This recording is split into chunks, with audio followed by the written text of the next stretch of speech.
Saudações, estudante, professor Jussier aqui, e se você vai fazer o Enseja, eu tenho uma pergunta muito importante para você, hein? Você sabe como é feita a avaliação de desempenho na prova do Enseja? Se você já pensou sobre isso ou não, esse vídeo aqui é para você, porque a gente vai explicar passo a passo como é que funciona essa avaliação de desempenho e te dizer quais são as vantagens e desvantagens desse método, que é conhecido como TRI, Teoria de Resposta ao Item. Ou você achava que era só sentar, corrigir a prova e tchau? Para a gente entender como é que funciona direitinho a teoria de resposta ao item, que a partir de agora eu vou chamar só de TRI, a gente pode fazer uma comparação com dois métodos de avaliação de desempenho que são muito conhecidos nossos, a média aritmética e a média ponderada. Provavelmente você já foi avaliado por alguma dessas duas formas, mas é bom saber que ambas têm vantagens e desvantagens, e que para o caso da TRI, que é utilizada principalmente no Enseja e no Enem, ela é muito mais vantajosa pelo fato de avaliar uma quantidade, uma massa de participantes muito maior do que simplesmente uma sala de aula ou uma escola. No caso desses dois processos de seleção, o Enem e o Enseja, a gente está falando de um contingente que é nacional, ou seja, uma quantidade de pessoas que chega a centenas e até a milhares de pessoas.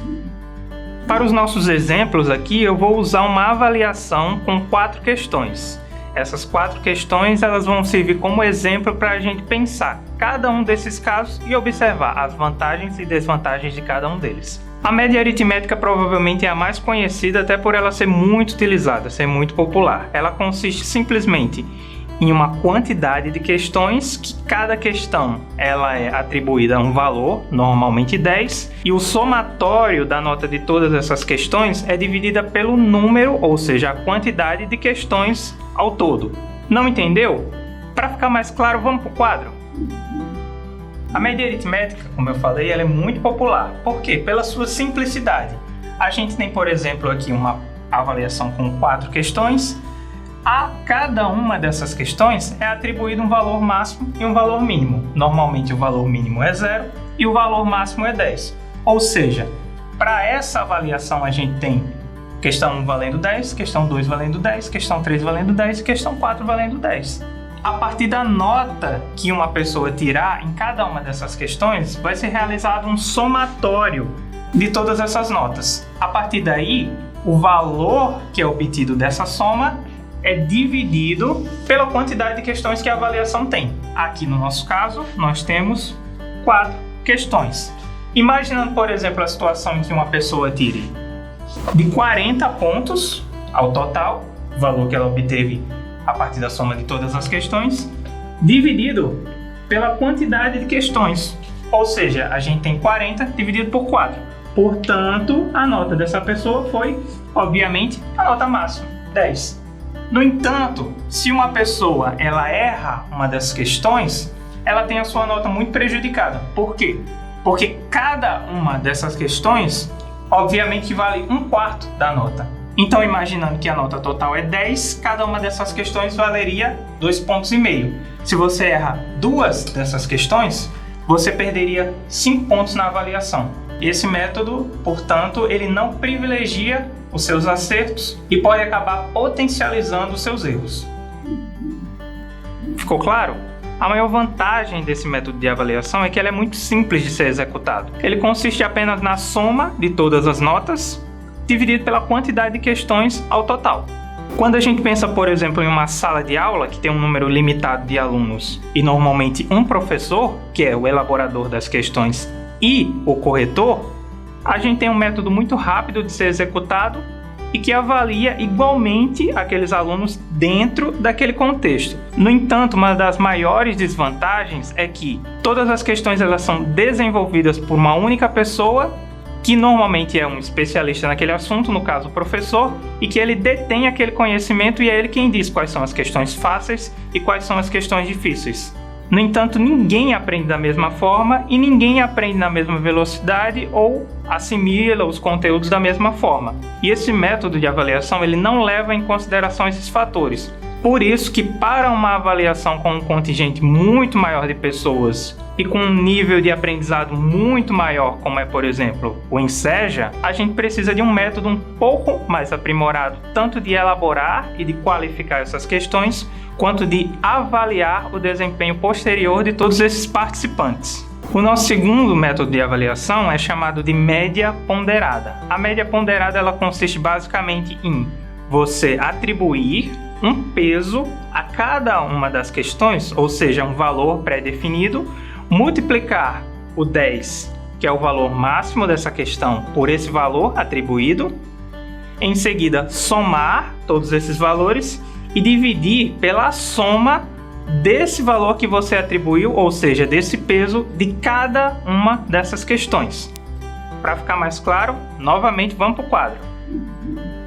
Média ponderada. Como é que ela funciona? Bom, novamente a gente tem aqui a nossa avaliação com 4 questões e o que acontece, como eu falei, cada uma dessas questões vai ter um peso atribuído. Imaginemos aqui que um professor ele atribuiu um peso 1 a essa primeira questão, um peso 2 a essa segunda questão, um peso 3 a essa segunda questão e um peso 4 à última questão. O que vai acontecer? Novamente, cada uma dessas questões vai ter um valor mínimo e um valor máximo. Normalmente, novamente, 0 valor mínimo, 10 o valor máximo. Portanto, novamente a gente vai realizar uma soma desses valores, só que nesse caso a gente tem que levar em consideração esse peso de cada questão. E como é que ele vai entrar aqui nessa nossa equação? Como a gente já pode observar aqui, ele vai multiplicar o valor que a pessoa obteve em cada uma dessas questões. Portanto, a gente tem que multiplicar o valor da questão 1 por 1, o valor da questão 2 por 2, o valor da questão 3 por 3 e o valor da questão 4 por 4. A partir daí, a gente realiza novamente, assim como na média aritmética, uma divisão. Só que, atenção, a divisão aqui não é pela quantidade de questões, e sim pelo somatório dos pesos. Ou seja, aqui a gente tem o peso 1, 2 e 3. 1 mais 2, 3. 3 mais 3, 6. 6 mais 4, 10. Ou seja, a gente tem a nossa divisão por 10, que é o somatório dos pesos de todas as questões. A partir daí, o que vai acontecer? A gente realiza a soma dessas notas com os pesos respectivos e divide por 10. Vamos novamente imaginar aqui que uma pessoa ela tirou a nota máxima em todas as questões. E aí o que vai acontecer? 10 vezes 1, 10, mais 10 vezes 2, 20, mais 10 vezes 3, 30, mais 10 vezes 4, 40. Dividido novamente pelo somatório dos pesos, 10, que vai dar igual 10 mais 20, 30, 30 mais 30, 60, 60 mais 40, 100, dividido por 10. Novamente, a gente vai obter um resultado igual a 10. Ou seja, se uma pessoa ela tirou um valor máximo em cada uma das questões, naturalmente ela vai tirar o valor máximo na avaliação. Bom, a principal vantagem desse método é que aqui, diferentemente da média aritmética, a gente já tem um valor diferenciado para cada uma das questões. A gente já tem questões que podem ser consideradas fáceis, às quais a gente atribui um peso menor, e questões difíceis, que podem aparecer numa quantidade menor, mas que elas têm uma pontuação muito maior dentro de uma mesma avaliação. No entanto, a principal desvantagem aqui é que a gente tem também o que já acontecia na média aritmética. É o professor quem elabora a avaliação, é o professor quem elabora as questões e é ele também quem atribui um peso a cada uma dessas questões. E aqui a gente tem um agravante que é: uma questão ela pode ser considerada fácil para uma pessoa, no entanto ela pode ser média para outra ou até difícil para uma pessoa que não detém aquele conhecimento específico. o ensino dado àqueles alunos ele pode ser levado em consideração para elaborar essas questões e para atribuir um peso diferenciado a cada uma delas. No entanto, quando a gente pensa em um exame de nível nacional, a gente não tem como quantificar ou qualificar qual é o ensino de todas essas pessoas em todos os estados brasileiros. Portanto, a gente precisa de um método de avaliação que seja muito mais aprimorado e que leve em consideração toda a diferença de aprendizado no território nacional. É por isso que é tão importante a gente conhecer a TRI. Por quê? Porque ela vai nos dar um método de avaliação e de correção da prova muito mais aprimorado, onde ela vai levar em questão, inclusive, os seus chutes. A TRI ela vai trazer uma coisa inovadora, que é o fato de que o nivelamento de cada questão ele não acontece previamente. As questões elas são qualificadas como fáceis, médias ou difíceis após as pessoas realizarem o exame. Como assim?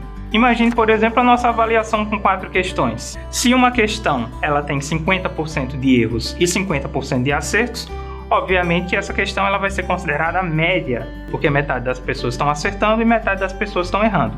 No entanto, se ela apresenta 75% ou mais de acerto, essa questão ela acaba sendo considerada fácil. Por quê? Porque muita gente está acertando. Já se ela apresenta 25% ou menos de acertos, ela é considerada difícil, porque muita gente errou essa questão. Dessa forma, a gente tem uma avaliação de nível de questões muito mais precisa do que a média ponderada.